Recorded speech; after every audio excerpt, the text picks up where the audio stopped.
The following video does contain mega spoilers for Avengers Endgame. Do not watch this if you have not seen Endgame. If you choose to watch it without seeing Endgame, do not yell at me for being stupid. Thank you. What is up, everybody? Welcome back to another video. And in this video, you have been warned to not watch this if you haven't seen Endgame. So, I'll say it 3 more times. Do not watch this unless you've seen Avengers Endgame. There is massive spoilers. Do not watch it.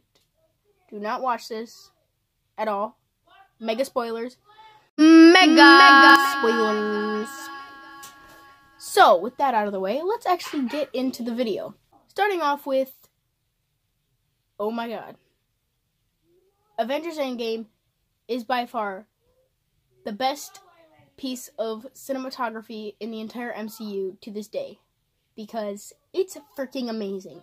All 3 hours and 1 minute of it is the best ride of your life. The only thing I have a problem with is Professor Hulk. But I'll get to that later. So, the thing, Avengers Endgame to me, it satisfied me very much. I was very happy with how it turned out, and the execution of it was very great. My favorite part has to be when Captain America finally is worthy enough to wield Mjolnir at the end of the movie when Thanos comes from the past and all goes down. He wields it, and there is a very important part, which I think it's important to me because I just am who I am, where Thor and Captain America are fighting, and then they switch, and Thor says, "No, you get the little one," and I think that's really cool because it's a great scene, and the entire final battle is amazing. Like, you have 50,000 plus Marvel characters.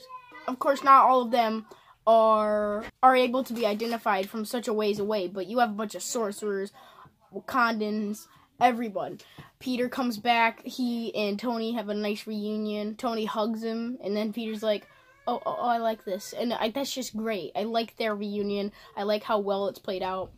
One of the things I really like is Morgan Stark, Tony Stark's daughter. I really like how her character is. I really like what they're doing with it. I hope they build onto her character in the future movies. That would be really cool. Or maybe even take up the mantle of Iron Man. Don't know, but we see Pepper Potts as her comic counterpart Rescue. She has her own suit. It's really cool. She lives up to Rescue finally. It's a really cool moment where you can see them fighting side by side, husband and wife. It's really nice. I really like that. Obviously, I can't keep talking about the final battle because I have to get on to the cooler parts of the movie. One of the cool parts that I enjoy a lot, and when I say this, I mean a lot. I don't enjoy it as much as the end battle, but I do enjoy it a lot. I enjoy the part where they first go back, well, when one of the teams goes back to 2012, during the first Avengers. They go back to when that takes place, and it's really cool because Captain America, past Captain America and future Captain America have like a little brawl, and during that brawl, the past Captain America says, "I can do this all day," and then the future one's like, "Yeah, I know," and that's really cool. I really like that callback to him saying that.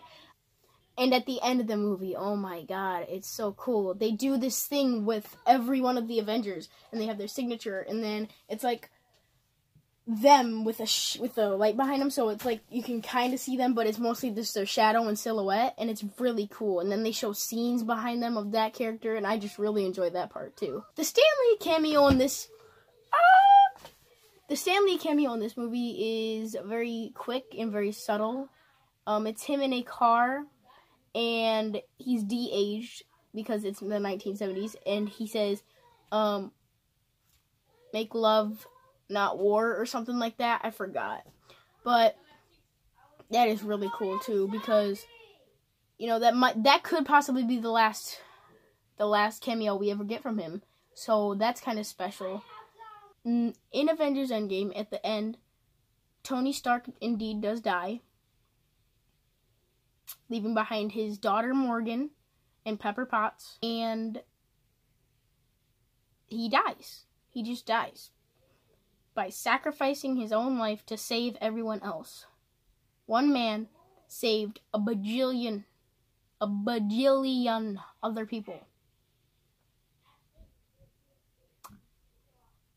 by sacrificing himself. And that, to me, is astounding.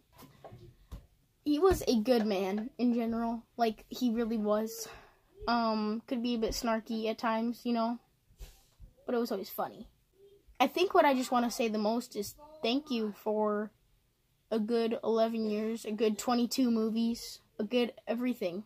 And I want to give a giant thank you to Robert Downey Jr. for bringing what needed to be brung to the character. There would be no Tony Stark without Robert Downey Jr. He is the definitive Tony Stark. You cannot replace him with anyone else besides Robert Downey Jr. So I just want to say thank you for bringing what the character, thank you for bringing the character to life, Robert Downey Jr. And thank you for really living and breathing Tony Stark, because here's an even bigger thing. You could tell that Robert Downey Jr. was dedicated to his role as Tony Stark. And out of all the cast members of Avengers Endgame, he's the only one that read the entire script. He wanted to get it perfect. He wanted it to be how it was supposed to be, because that's how much he cares. He dedicated a lot to that character, and he brought it to life. So I just want to say thank you for that. Ooh, well, let's look where we are. We are now about to talk about some of the freaking messed up characters in this goddamn epic movie. First, we're going to talk about this creepy thing known as Professor Hulk. When I show you this, be prepared. Do you see what I'm talking about when I say creepy? And when I say creepy, I don't mean like I don't mean he's creepy. I mean he's creepy in the way he looks. Literally looks like frickin' Hulk and Shrek had a little baby. I'm not even kidding.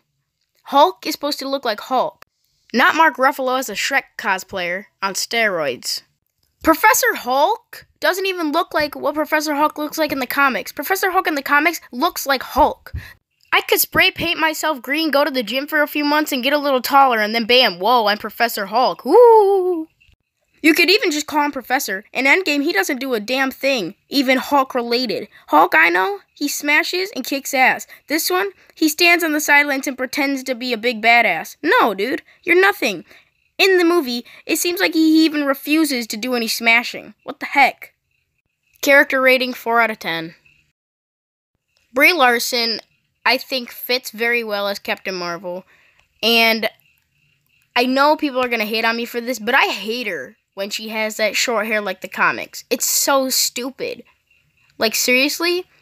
Why? Why? Your long hair was way nicer. Seriously, now she looks like a freaking boy in a pop band. Oh wait, Captain Marvel's now a Joe Dirt wannabe. Woo!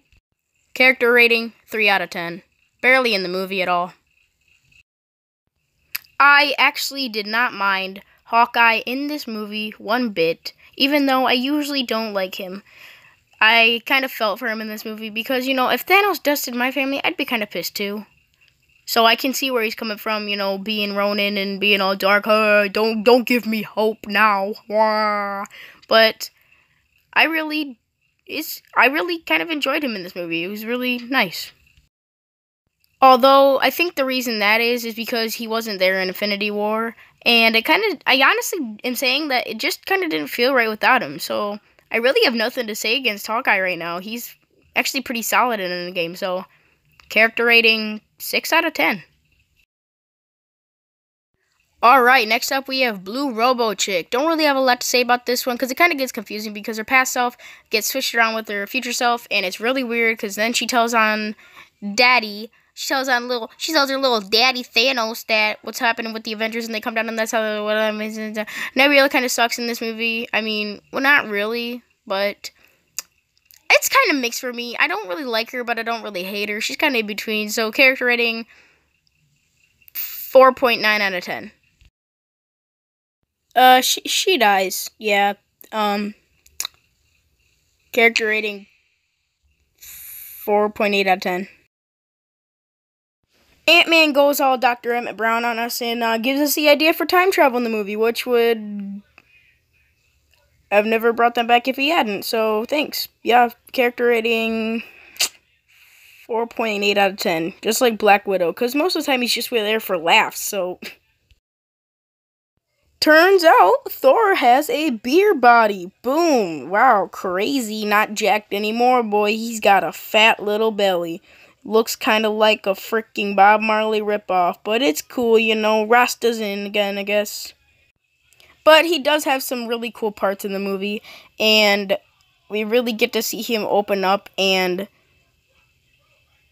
get back into what being a hero is all about, because he kind of drifts off since he cut off Thanos' head. Cap finally gets that dance. He's really important to this movie, and I really enjoy him in this movie. Character rating, 5 out of 10. You've already heard what I have to say about Tony Stark, Iron Man. So here are just some really cool pictures. Character rating, 10 out of 10. Loved him.